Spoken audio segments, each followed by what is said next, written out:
Family అంటే బరువు కాదురా. ఆ రిలేషన్షిప్ లో వాళ్ళ సపోర్ట్ ఉంటే ఏ గోల్ అయినా ఈజీగా అచీవ్ చేయొచ్చు. అక్కడ ఏం జరిగింది అని చూస్తున్నావా?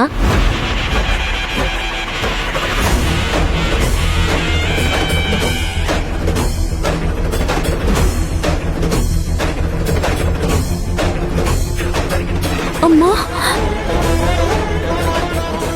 కంగారు పడకు, ఆశ్చర్యపోవద్దు. అంతా మంచికే జరుగుతుంది, మంచే జరుగుతుంది. మీరున్నారన్న ధైర్యమే మమ్మల్ని బతికిస్తుందమ్మా. మీ భక్తి మీకు రక్ష, మీ భక్తి మీకు బలం. అవునమ్మా, మేము ఆపదలో ఉన్న ప్రతిసారి మీరొచ్చి రక్షిస్తున్నారు, మమ్మల్ని కాపాడుతున్నారు. ఇది నేను చేసిన పని కాదు, ఇది విధి చేసింది. నా బిడ్డలను నేను కాకుండా ఇంకెవరు రక్షిస్తారు? అలా అని విధిని దాటి నేనేమీ చెయ్యను. ప్రతిసారి మిమ్మల్ని వెన్నంటి కాపాడడం కుదరదు కదా. మీరు ప్రసాదించే శక్తి చాలు తల్లి. శివగామి, ఇంకొక ముఖ్య విషయం. శిశిర కడుపులో పెరుగుతున్న బిడ్డ జాగ్రత్త. ఒక లోక కళ్యాణం కోసం, ఒక మంచి కోసం జన్మించబోయే హంస ఉన్న బిడ్డ. ఆ బిడ్డ నీ కడుపులో పెరుగుతున్న బిడ్డే అనుకుని కాపాడుకో. అది నీ బాధ్యత. ఆ బిడ్డ పుడితే నీకు బిడ్డ పుట్టినట్టే అనుకో. నీకు తల్లిగా గర్వంగా అనిపిస్తుంది. ఆ బిడ్డ బాధ్యత, ఆ బిడ్డను మోసే తల్లి బాధ్యత నీదే. అలాగే తల్లి. శిశిర నా ప్రాణం. శిశిర కడుపులో పెరుగుతున్న బిడ్డ కూడా నా ప్రాణమే. ఖచ్చితంగా నా చేతనైనంత ప్రయత్నం నేను చేస్తాను. శుభమస్తు.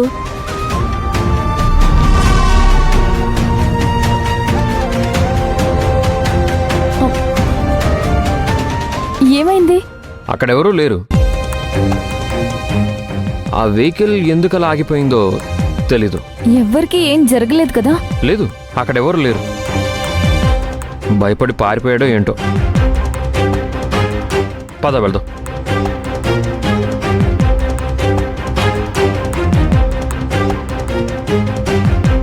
రా.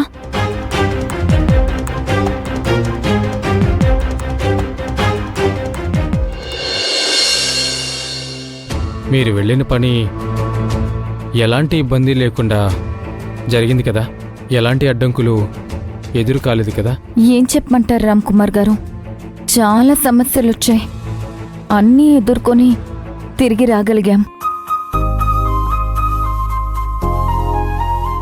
మీరు మేడం వాళ్ళకి కాఫీ ఏర్పాటు చేయండి. రామ్ కుమార్ గారు, మీరు ఒక హెల్ప్ చేసి పెట్టాలి. Any time madam. అది ఒక రకంగా హెల్ప్ కాదు, ఫేవర్ అని అనుకోండి. అయ్యో, అలా అనకండి మేడం. ఏం చేయాలో చెప్పండి.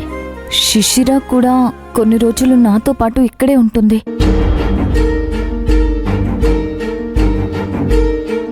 దానికి మీరు పర్మిషన్ అడగడం ఎందుకు మేడం? ఇది మీ ఇల్లే కదా.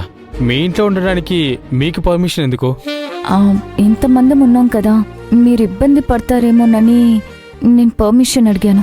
మీరు పర్మిషన్ అడగాల్సిన అవసరం ఏంటి మేడం? మీరు శిశిర గారు వేరు కాదు కదా మేడం. మీరు అలా అడిగితే ఇబ్బందిగా, బాధగా అనిపిస్తుంది. అడగడం నా బాధ్యత కదా, అడగగానే ఒప్పుకోవడం మీ గొప్పతనం. మేడం ప్లీజ్, మీరు మరీ అలా ఫార్మల్గా మాట్లాడకండి. ముందు శిశిర మేడంని అడగండి, ఇక్కడ ఉండడానికి ఇష్టమో కాదో. అది కూడా కరెక్టే. నేనేం తన్ను అడగకుండా నా అంతటా నేనే నిర్ణయం తీసుకున్నాను. శిశిర, నీకిక్కడ ఉండడానికి ఎలాంటి ఇబ్బంది లేదు కదా? ఏ సమస్య లేదు కదా? ఇప్పుడిప్పుడే ఒక పాజిటివ్ వైబ్తో ఉంది మనసు. మంచి మనసుల మధ్య ఉండడానికి నాకేం అభ్యంతరం ఉంటుంది? విన్నారు కదా రామ్ కుమార్ గారు, తనకి ఎలాంటి అభ్యంతరం లేదు. నాకు మాత్రం ఎందుకు అభ్యంతరం ఉంటుంది మేడం? నాకు ఎలాంటి సమస్య లేదు. మీరు ఇక్కడ ఉండడం మా అదృష్టం, అంతే. మరీ ఇంత ఫార్మాలిటీస్ అవసరమా? లోపలికి వెళ్దాం పదండి.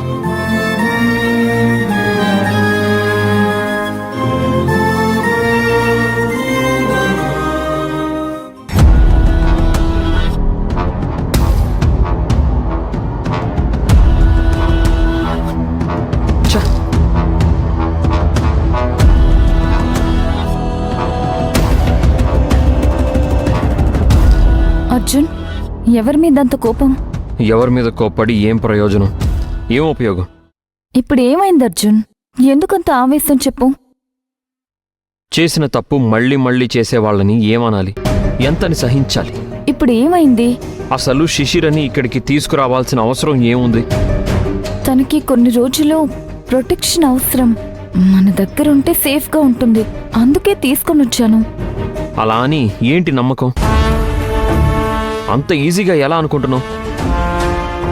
ఇక్కడుంటే ఆదికి తెలియకుండా ఉంటుందా? శిశిర ఇక్కడ ఉందని ఆది తెలుసుకోకుండా ఉంటాడా? అదేమైనా కావచ్చు, ఆ ఆది విషయం నాకు అవసరం లేదు.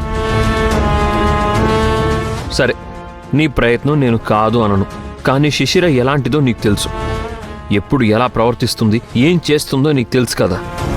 తనని ఇక్కడ పెట్టి మనం మన ప్రశాంతతల్ని మనమే హరించుకోవడం అవుతుంది కదా. అలా ఏం కాదు అర్జున్, నీకు మొదటి నుంచి శిశిర మీద ఇదే అభిప్రాయం ఉంది. ఎప్పుడూ అదే అభిప్రాయం ఉంటుంది. ఇలా మాట్లాడితే ఎలా అర్జున్? తను కూడా మన ఫ్యామిలీ మెంబరే కదా. నువ్వు ఒక్కదాని అనుకుంటే చాలదు శివగామి, అందరూ అనుకోవాలి. వాళ్ళ వైపు నుంచి కూడా ఆ ప్రయత్నం ఉండాలి. ఇప్పుడు తను మనతో బానే ఉంది కదా, బానే బిహేవ్ చేస్తుంది కదా.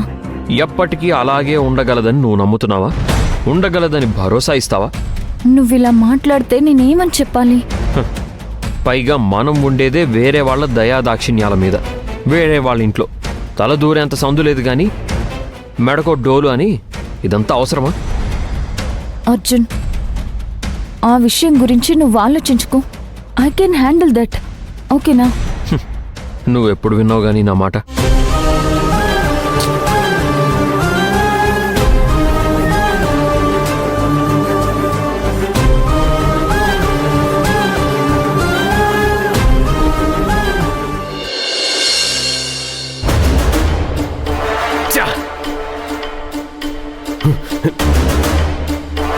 అన్నా అన్నా, ఏమైంది? వదిలినందరి అసలే తిక్కగా ఉంది. అన్నా, అది ఏమైంది? నేననుకున్న పని అవ్వలేదు గురుజీ. పైగా నేనే చావుకి ఇంత దగ్గరగా వెళ్ళి తిరిగొచ్చాను.